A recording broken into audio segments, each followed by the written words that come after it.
Phrase 7 simply introduces us to more fills that Randy played during the main riff of the song. The first example is actually how the song starts out, with a slide down the 6th string from the 22nd fret,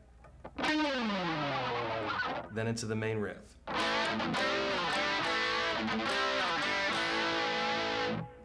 The rest of these fills are played at the end of the main riff. Next, we have a 5th string, 3rd fret, pull off to open, with a slight dip and return of the tremolo bar. If you don't have a tremolo-equipped guitar, you can easily achieve this technique by simply pushing the neck from behind while holding the body in place,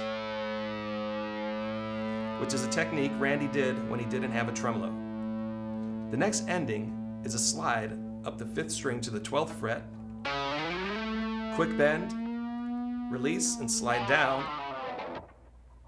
and then we see a 3rd string, 5th fret harmonic, which means you simply touch the string lightly above the 5th fret wire and pick, and while the harmonic rings out, dip and return the bar, or once again, you could bend the neck.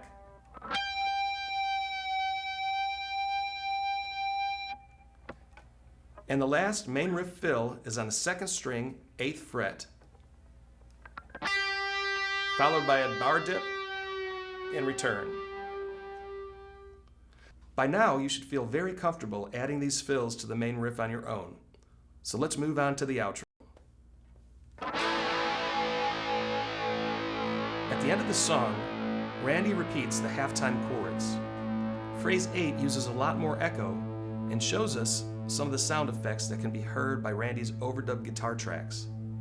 Like the halftime section, the outro starts on an open A5. Next, we see some of the background chords which Randy played in different areas on the neck. For example, we have an octave A5 played on the 4th string 7th fret with the index, 3rd string 9th fret with the ring, and 2nd string 10th fret with the pinky. First, play 2 palm muted open A notes, then this A5 chord. Another section has 4 palm muted open A notes, then another A5 on the 5th string 12, along with the 4th string 14 and 3rd string 14. Strum, and then slide down the neck. A lead guitar fill is heard on the 3rd string 7 using the ring finger, bend and release, then pull off to the 5th fret, held by the index finger.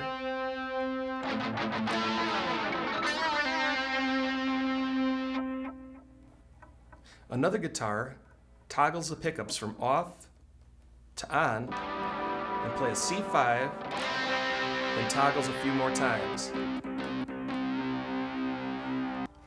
A 3rd string open G note is played with a tremolo bar dive. The 2nd string 8th fret is played and held while rapidly shaking the bars several times. This is also applied to the 3rd string 5th fret harmonic.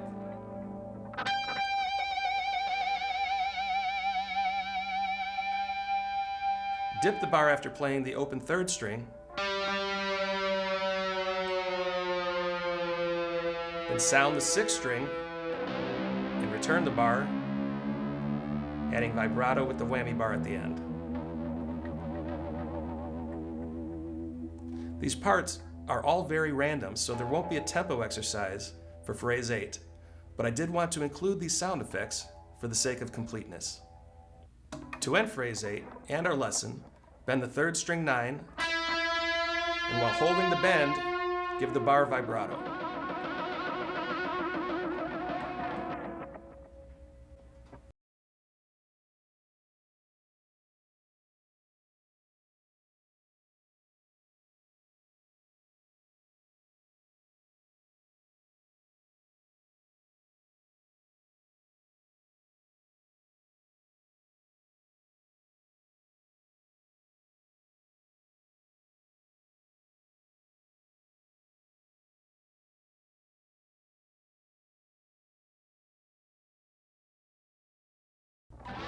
I chose to start with Suicide Solution to get the viewers warmed up.